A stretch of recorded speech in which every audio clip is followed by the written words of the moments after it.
Okay, our next presenter is somebody that is walking the walk, building.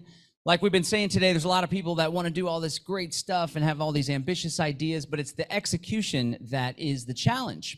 And this next presenter has done a lot to execute. They have an off-grid property with regenerative agriculture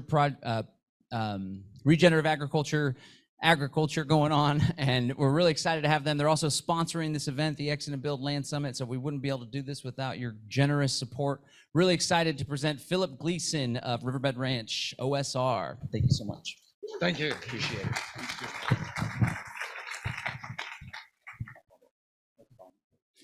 Ladies and gentlemen, it's a pleasure to be with you. The excitement, Exit and Build, we are very pleased to make a connection with them. We just found out about them here, about 6 weeks ago. And to find out that there was a group of people that was actually not only talking about it, but were teaching about it. And I'll tell you right up front that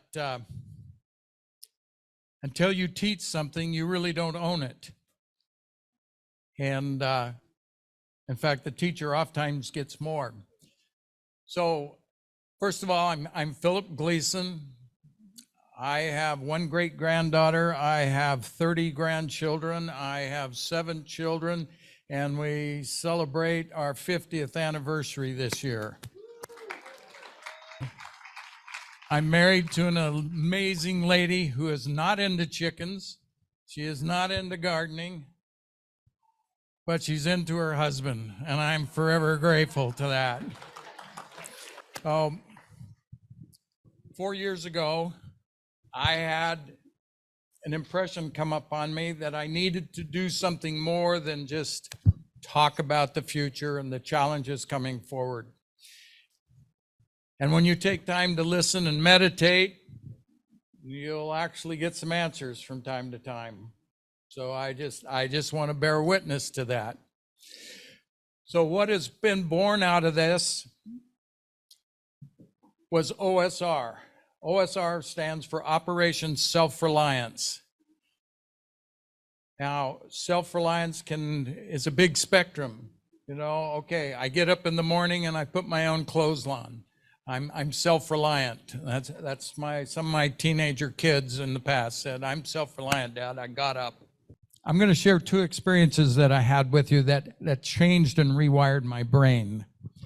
This was kind of the beginning of the journey that was on. Years ago, we had 3 baby girls, 3 and under. I was following construction. I'm been in heavy industrial, electrical, and general contracting for 40 years was what I did, and then we did some property development. But we were on a project in Mountain Home, Idaho, and the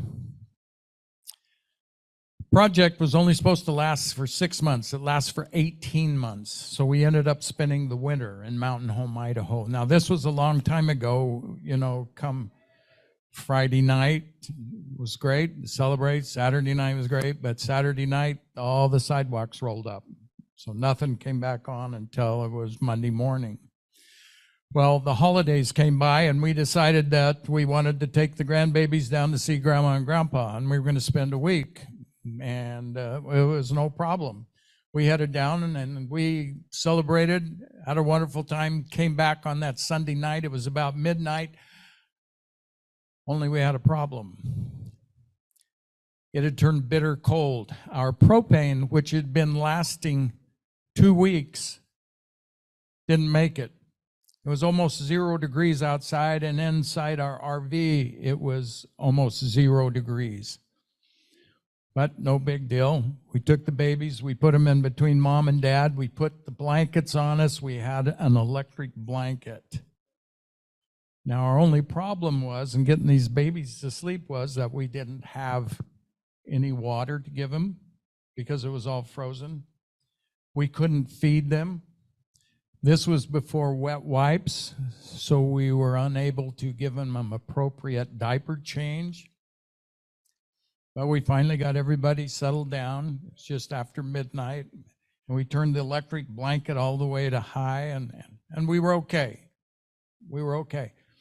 3 a.m. in the morning, the power to the whole trailer park went out. It only took a half hour for that cold to get to my babies. I was unable to keep them warm, and they started crying. I don't know if anybody else has ever experienced that, not being able to feed a baby, not be able to give them drink, not be able to change it, but to not be able to keep them warm. It only lasted for 3 hours. I was able to get to a gas station. I'll tell you, from then on, I've had 3, 4, 5 different sources of heat. I've learned a lot since then. But I never wanted to be in that situation again. And I didn't want anybody else to be in that situation. So I started getting into food storage. I started looking for that rural property where I could have a homestead and be self-reliant. I found one, southern Utah, Highway 89, 84 acres, 3,000 feet of the river going through. I owned 10% of the water that went through the valley. Started building my 3/4 of a mile driveway. I built 15,000 square foot of greenhouses, and all of a sudden, about July, my water went away, my irrigation water. Well, I was so busy building, taking care of it, I thought, okay, I'll take care of that later. Well, the next year I had crops in the ground, and come July, my water went away. So I tracked down the city fathers. It was a community of about 200. And I said, hey, what's going on? I own 10% of the water. It says, yeah, you own the top 10%. So when the top 10% goes away, well, I got a problem with that, guy. I said, isn't what my deed says. Well, they said, well, that's the way it's always been. And I went, guys, I got a problem with this. I have crops in the ground. They said, yeah, that's a tough deal. Well, I went and got an attorney. We filed the papers. Turned out that their diversion pond was on my property. So I gave them a little note, and I said, by the way, if you do not fix this within 24 hours, I'm going to turn all of your water out into the river, and you can gather it up as you want. Well, they showed up at 1 o'clock that afternoon. They got the message by about 11:30. And they showed up, and I said, here's the situation, guys. Well, they were angry. They were upset, but they had a welder there. They changed the weir. They got it all squared around. I thought, okay, life is good. We're back on track. We're all on the same page. Well, it turned out that the word started going out that Philip Gleason was stealing the valley's water. And of course, parents talking about this, kids started hearing about it, and my kids started getting abused at school. I had a problem with that. But I'd been around the block enough, I had to back up. Because these were good people. These were good, solid people, and I had to look at the situation for the first time in my life. Why were they doing this? And that was when I had the opportunity to see that these good people were in a no-win situation. The reason these small rural communities are small is because most of them have little or very limited resources. And the more I looked at it, the more I realized that if there was a power outage, an extended power outage, their economy would totally collapse because they would have no way to get fuel. Most of them would be unable to heat their house. They would be unable to go get the gas to run their chainsaws, to get in their truck, to go up on the hill, to get some firewood. Unable to water their cattle or their livestock, unable to feed them. And for the first time in my life, I saw that rural America was not the safe place that I thought it was going to be. and that because of the limited resources and over the years they had established their old guard systems, which just happens when you spend very time.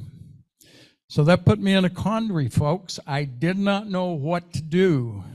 So I had to go back to pondering, see what I could do. And that's when the Operation Self-Reliance was born.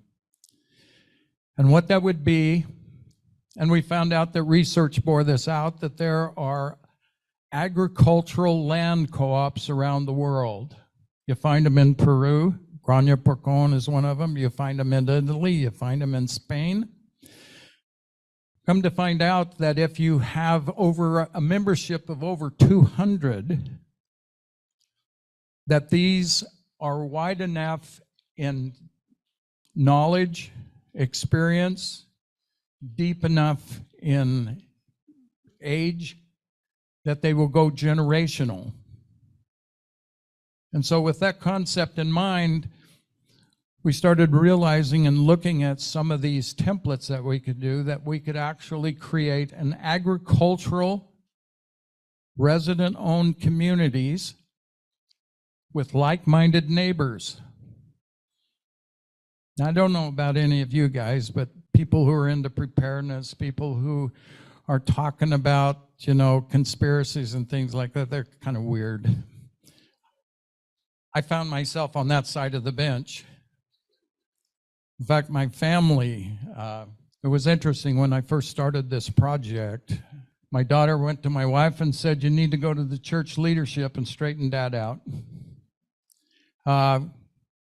We had other people, "Is this legal?" "Oh, you're going to fail. You're going to fail." And I said, "Oh, okay, I appreciate that." But we went forward because I'm old enough that I didn't want to let my peers direct my safety for my family, for my children, because I never wanted those babies to be thirsty, be hungry, or be cold. That was so burned deep into me. That's one of the reasons I got up every morning and did what was essentially an impossible project. And I have to tell you, the reason that the impossible project works is because the Creator up above, this was in accordance with His will. I'll just testify to that right up front.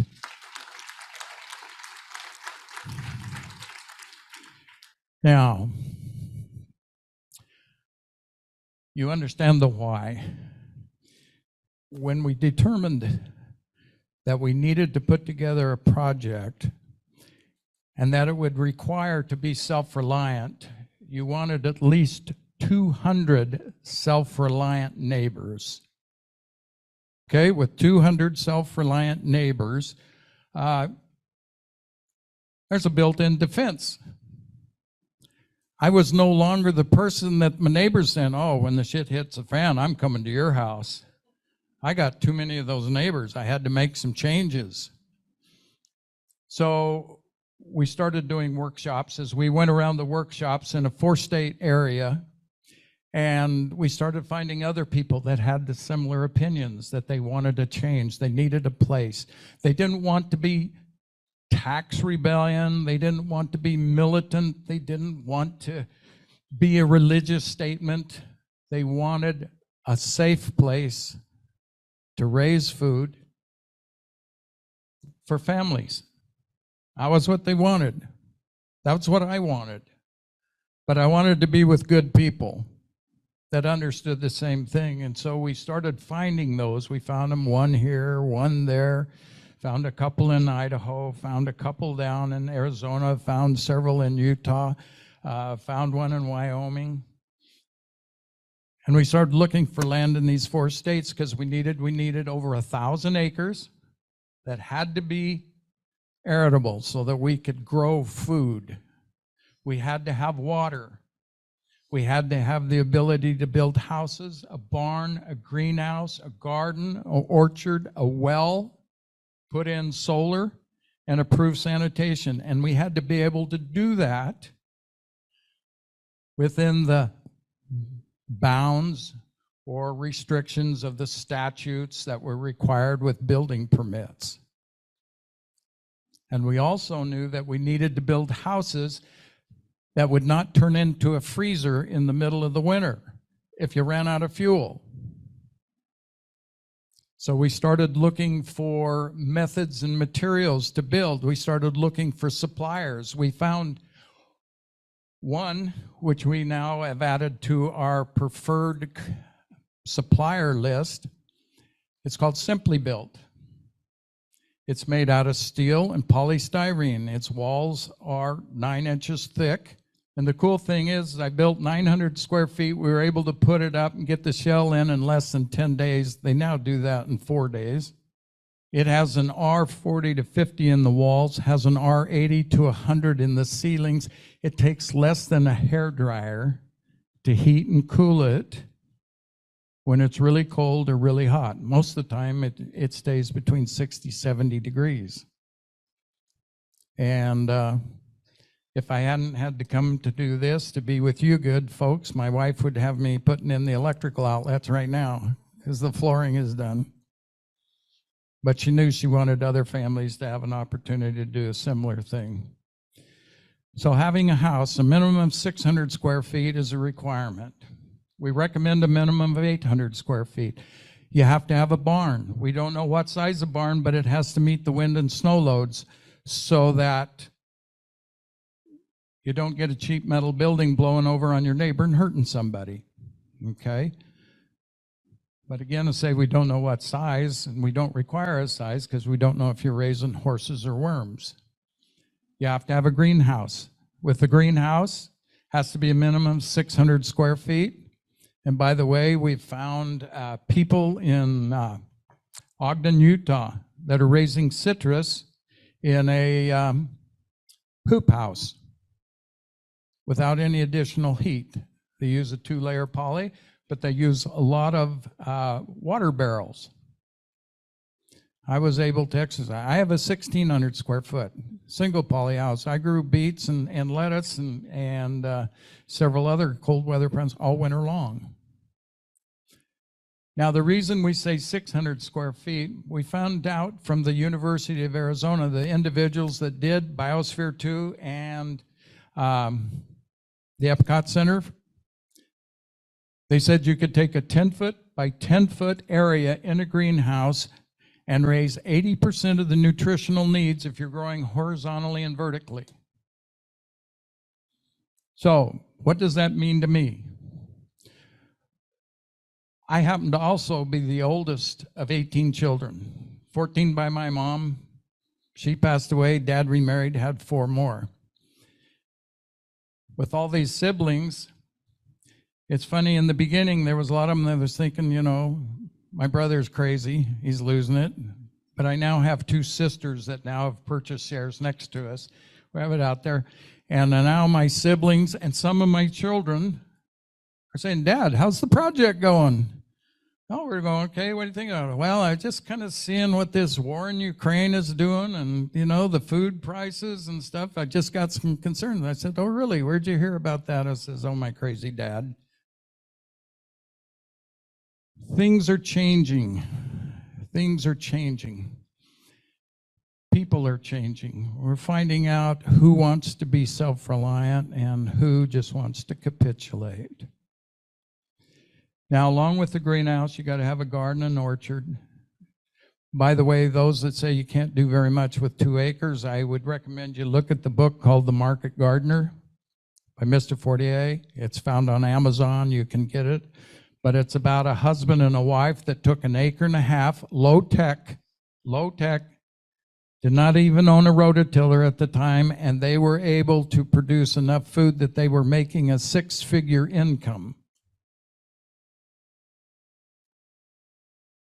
He said he got to the point that he was able to work in his forward. He said he'd work 9 months out of the year and then hire some part-time help. I thought, oh, that's pretty cool. But I didn't get excited until he said in one of his earlier editions, he figured he was raising enough food that he could feed 200 people. Okay, that got my interest. I figured that I'm going to have at least 50 of my grandkids, my children, my brothers and sisters show up on my on my doorstep at my homestead when they can't afford food, they lose their job, their retirement goes away, whatever is happening out there. I don't want their babies to go cold. I don't want them to go without food. So I'm putting in the infrastructure. This is what Philip Gleason is doing. Now, as we've met other families, we have, well, we just are starting our second OSR community down in Arizona. Anybody that's familiar with Snowflake, it will be east of Snowflake about 30 miles. It's 1,298 degrees, or acres, excuse me. You get down in Arizona, it gets pretty hot.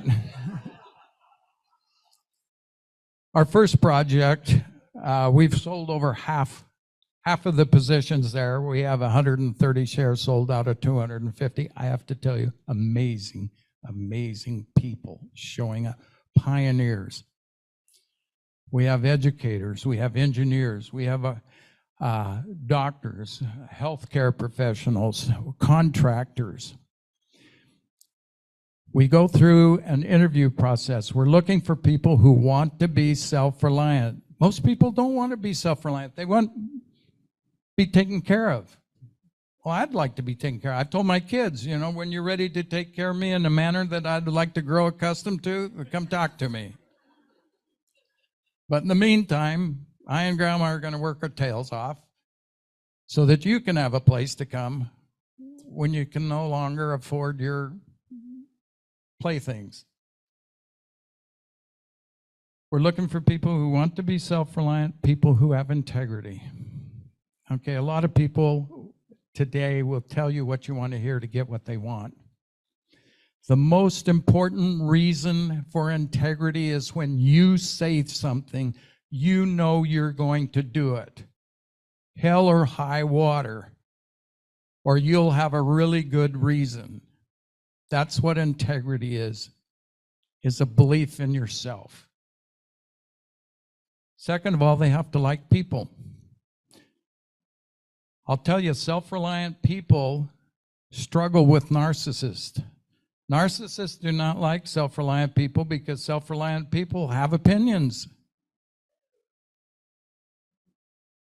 So a few have come in through the door, but they've met an amazing people that just call them on their BS.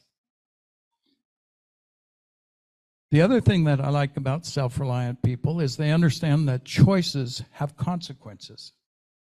All right? So how you treat each other, how you treat yourself, how you treat the land. We don't want you using Roundup. It's not healthy for you. It's not healthy for your neighbor. Number 5, you have to have some resources. Now, I'll tell you, we could have sold out OSR multiple times over for people who were interested, wanted, saw it was a great investment, but we were required that they built the house, the barn, the greenhouse, the garden, the orchard, put in the well, put in solar, and put in sanitation. And they do that all within a minimum of 36 months. We now are accelerating that because we're finding stuff. Your budgets today don't match budgets 24 months down the road or 12 months down the road. We've seen water tanks go from $12.50 to $24. We see supply chain breaking. So now we're saying you've got to get your infrastructure in first. You've got to get your septic. You've got to get your well. You've got to get your greenhouse. You've got to get your water system and your solar in.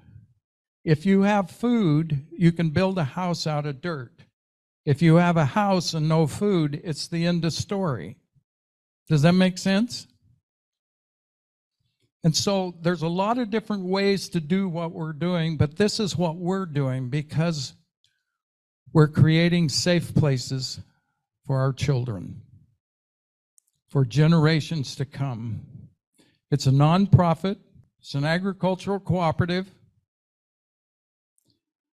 We're trying to be the very best neighbor in the county. It's taken us a long time fact, in the agreement, we says that you will obey the county laws, the state laws, and the federal laws. I've studied a lot of these other things, guys, and I'm in agreement with a lot of the tax issues and some of these other things. I spent a lot of time defending the Constitution. But for me and mine, it's time to get ready to grow food.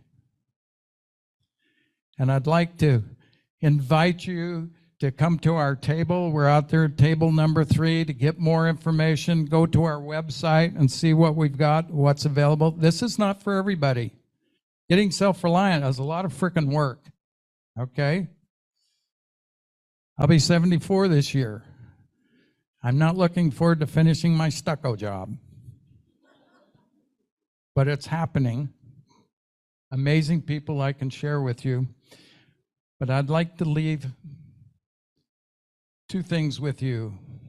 As we come together under the Operation Self-Reliance umbrella, we all bring something to the table.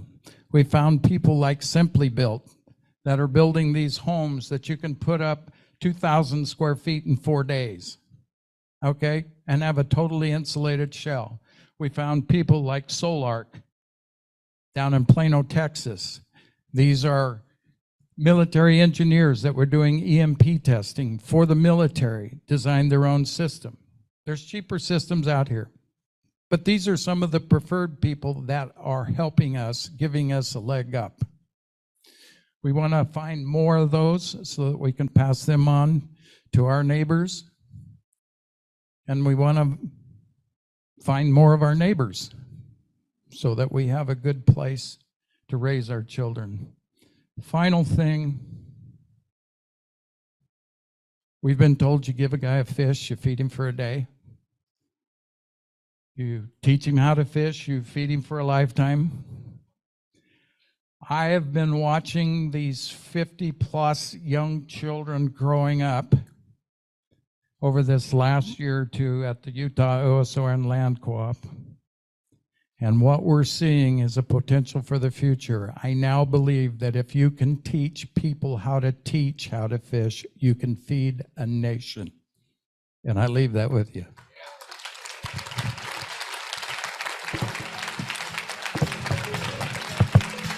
Great job.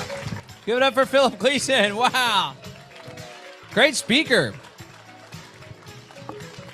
Somebody in the chat said, I love Mr. Gleason. I do too. Awesome.